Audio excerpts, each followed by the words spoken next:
Living on an island can be extremely isolating, away from friends, experiences, networking, and opportunities. But in that solace, I find routine and inspiration and freedom. I wonder where I would be as an artist if I didn't live on an island. I definitely wouldn't have been able to take the courageous risks I have, or be free from expectations when finding my voice early on in my career. But perhaps I would be less lonely in my journey, being able to connect in person with like-minded people. Nevertheless, I truly believe that a place doesn't make you. You make a place. And although sometimes I feel confined by the waters surrounding all sides of my home, that confinement can be freeing as much as it can be limiting. If you guys don't know me, my name's Chantal. I am a 23-year-old artist working from my art studio, Bloom by the Ocean on Kangaroo Island, and these are a few moments I captured during my life in the month of February. First of all, we are starting off with a studio makeover. One of my biggest goals as a small business owner and artist for 2025 is to consolidate my knowledge and refine my focus. 2024 was a really big year for me. I took on a lot of big projects, 2 exhibitions, and pushed myself out of my comfort zone constantly. And from that, I learned a lot of lessons and I gained a lot of knowledge. However, 2025 is all about consolidating that knowledge and putting my attention and focus on the projects I want to grow in. And in order to do that, we need a clean space. And tidying up my space always unearths all the types of things that I have hidden away and that I have put out of sight. Past projects that have failed, and sometimes I put cleaning my art studio on the back burner because I look at projects that I failed at or art pieces that I never sold. Guys, if you want any of these pieces, let me know. And it just makes me realize how far I've yet to go as an artist.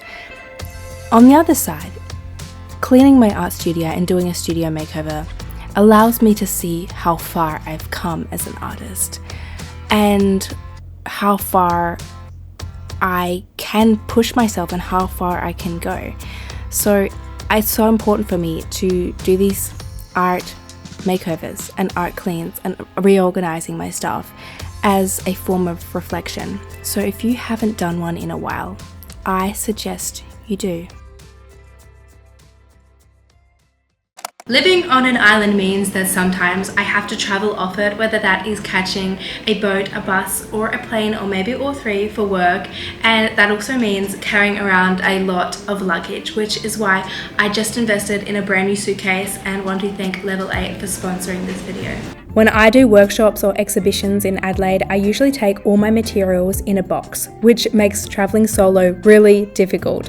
And I recently saw that other artists travel and carry their stock across the country to art fairs in suitcases, and I thought that was absolutely genius. I'm holding an art workshop in Adelaide in April, so this is me fitting all my workshop materials in the suitcase, using their many compartments to keep everything super organised. Level 8's extremely large capacity meant that I fit all my materials for the workshop in half of the space, which left me the other half to pack all my clothes and other necessities. The super lightweight material makes it really easy to lift up and transport, so you don't have to exert yourself when you're traveling long distances. And the packaging straps kept everything in place, so when I reopened the suitcase, nothing had moved around, which absolutely blew my mind. If you guys would like to upgrade your travel experience and make taking your luggage anywhere in the world super easy and stress-free, you can use the link in my description to get your own Level 8 suitcase and use discount code Chantal10 at checkout.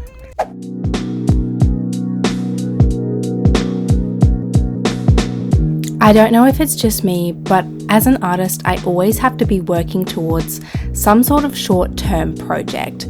And right now is the first time in my art career that I am not working towards a short-term project.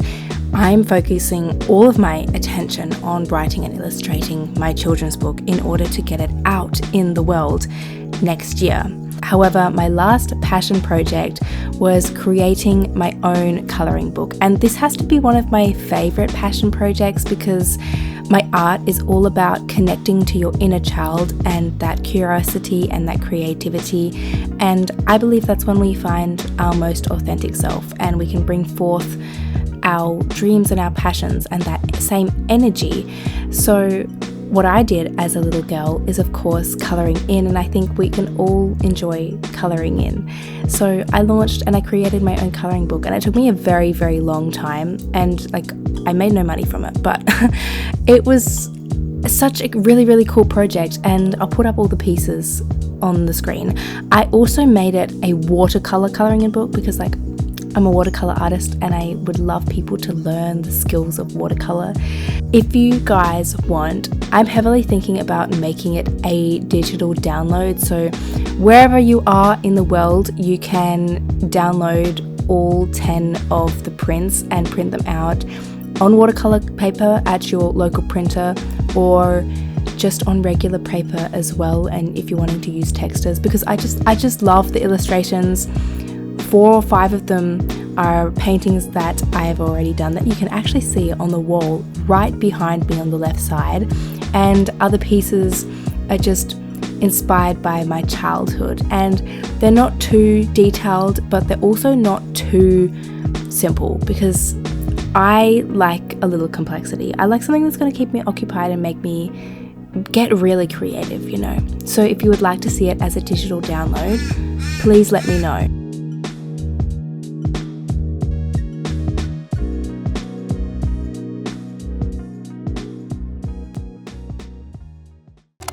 Living on an island has made me an extremely innovative, creative, and resourceful artist. I have had to build my own income streams and my own ways of supporting myself, because living on this island, we only get about 3 months of tourism, and I most definitely cannot survive on the tourism that comes through my little gallery. Majority of my income streams are online, and that includes my online shop, aka my colouring books that you just saw me pack. It also includes client projects and, of course, commissions. Good morning, guys. I have my first ever commission of the year, and I thought I would take you guys behind the scenes on my process and show you how I do a watercolour commission. So let's get into it. For the past 6 months, I have taken a break from commissions because I have had 2 really big projects and events happening last year that I decided to focus my energy on those and close my commissions. So this is not only my first commission of 2025, it is my first commission in a while, and it was so beautiful to see how my skills have progressed and evolved, especially since working on the pages of my children's book, Adina and Her Star. And this was just also a beautiful commission to start off with because it is an A4, so it is quite small, not too crazy, and it is of a portrait of a baby girl, which I love, and she has a very simple background of being in a bed of roses. And this client reached out to me through my little commission form, which I have on my website. So if you are interested in getting a commission done before my commissions book out, you can go and leave a request form. So after sketching and tracing the image onto the watercolor paper, I will always start with painting the portrait, and I like to paint the most detailed pieces of the face first and really get them right, because if you get them wrong, you kind of can't fix it. So I did the eyes and then the nose and the mouth, and then I really render those out before I do a wash of colour across the entire face. And then I will add more shadows and more contouring with every single layer until I build the depth of the face. And this is what it looked like after one session.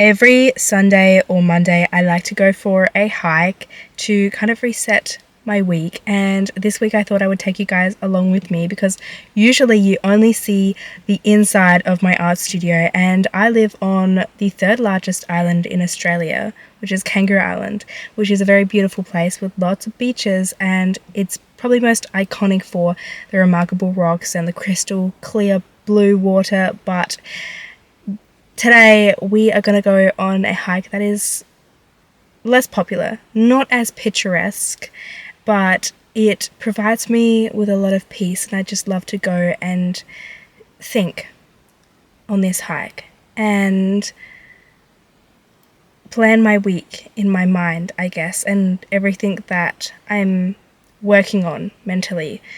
And it is a very Australian hike, I would say.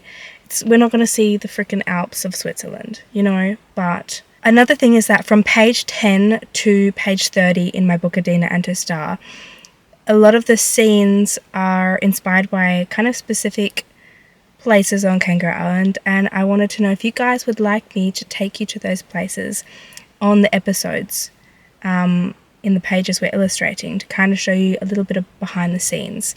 I don't think I can take you to all places because Kangaroo Island is actually very big and petrol is super expensive, but let me know if you would like to see a little bit behind the scenes of where the inspiration for my illustrations comes from.